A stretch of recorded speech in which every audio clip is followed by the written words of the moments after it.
Hello everyone, welcome to channel. Taylor Sheridan's projects have never been known for their nuanced portrayals of women. The prolific writer, producer, director often leans into familiar archetypes. The fiery provocateur like Yellowstone's Beth Dutton, the stoic enforcer like Lioness Jo, or the stern, steadfast matriarch like 1923's Cara Dutton. Despite their broad strokes, these characters usually manage to carve out enough agency to propel the story, deliver sharp humor, or occasionally show growth. The women in Landman, however, don't fare as well. Sheridan's latest Paramount Plus drama, co-created with Kayla Wallace and based on the Boomtown podcast, focuses on Tommy Norris, Billy Bob Thornton, a beleaguered oil company fixer navigating crisis in West Texas. In this male-dominated industry, the female characters mostly orbit on the sidelines. Their roles are confined to how they are viewed by Tommy and his rugged colleagues, there to distract, annoy, entice, plead, or argue. Oil and gas make $3 billion a day in pure profit, Tommy declares in the premiere, emphasizing the staggering stakes of his world. Tasked with keeping the oil and money flowing for Tex, an independent oil company owned by Monty Miller, Jon Hamm, Tommy juggles morally murky missions, from brokering land deals with cartels to negotiating settlements for families of rig workers killed on the job.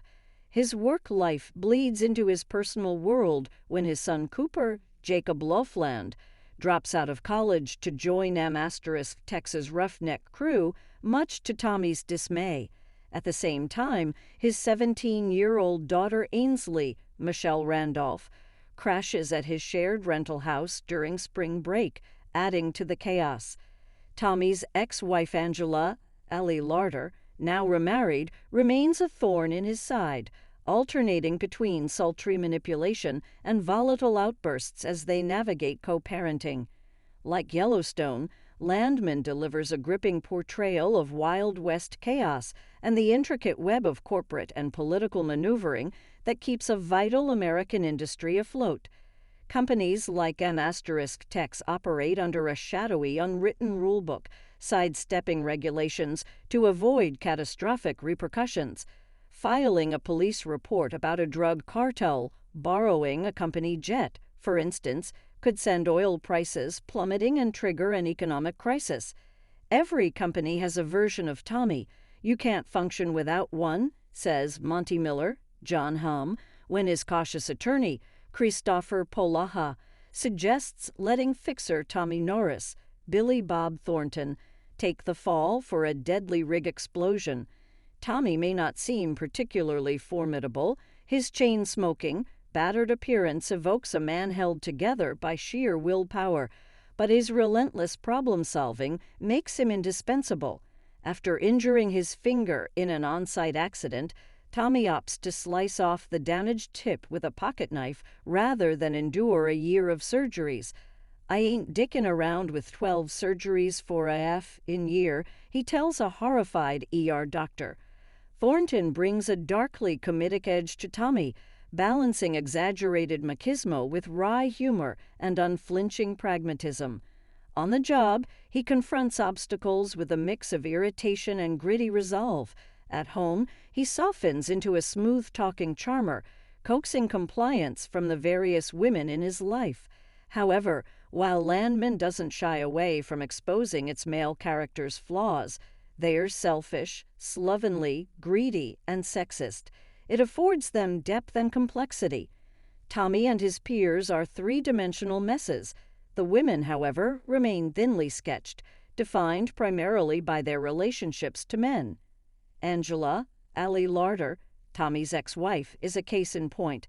When she's not day-drinking margaritas or twerking in Tommy's living room, just trying to keep the peach plump, she jokes she's draping herself over him in an attempt to rekindle their failed relationship. Why she wants him back is unclear. Tommy himself admits he's a divorced alcoholic with $500,000 in debt, and their marriage was a disaster. Perhaps Angela's motivations stem from insecurity. She laments she's aging out of cougar, a cringeworthy line that Larter manages to infuse with a poignant sadness beneath the bravado. Inslee, Tommy's 17-year-old daughter, fares no better.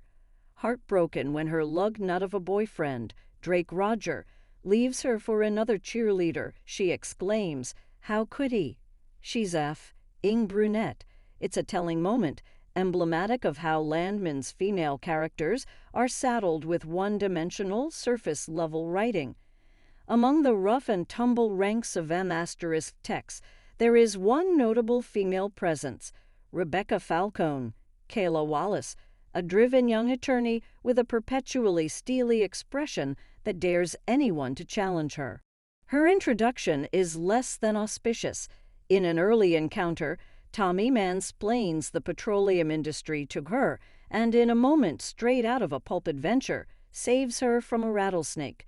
Despite this rocky start, Rebecca quickly establishes her competence in the boardroom, tearing apart the arguments of a smug, chauvinistic opposing counsel during a deposition. "Think they hired me 'cause I'm pretty?" she snaps. "I charge $900 an hour, you asshole." It's a moment designed to elicit cheers but lands with a thud, feeling more like a caricature of empowerment than the real thing. Sheridan, who is credited as the sole writer for the first 5 episodes, may believe Rebecca serves as a counterbalance to the show's overtly masculine culture. Instead, she embodies yet another trope, the sexy, no-nonsense ball-buster. And then there's Demi Moore. Featured prominently in the show's marketing, the iconic actress plays Cammy, Monty's refined and enigmatic wife.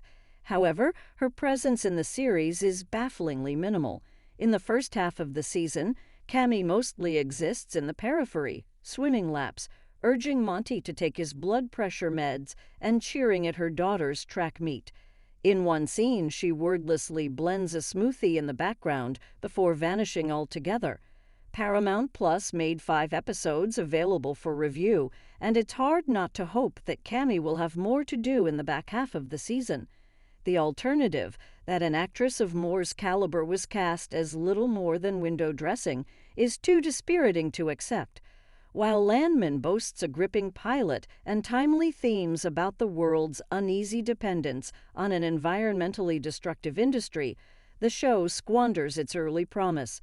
Sheridan's writing doubles, triples, and quadruples down on tired portrayals of women, making it increasingly difficult to stay invested.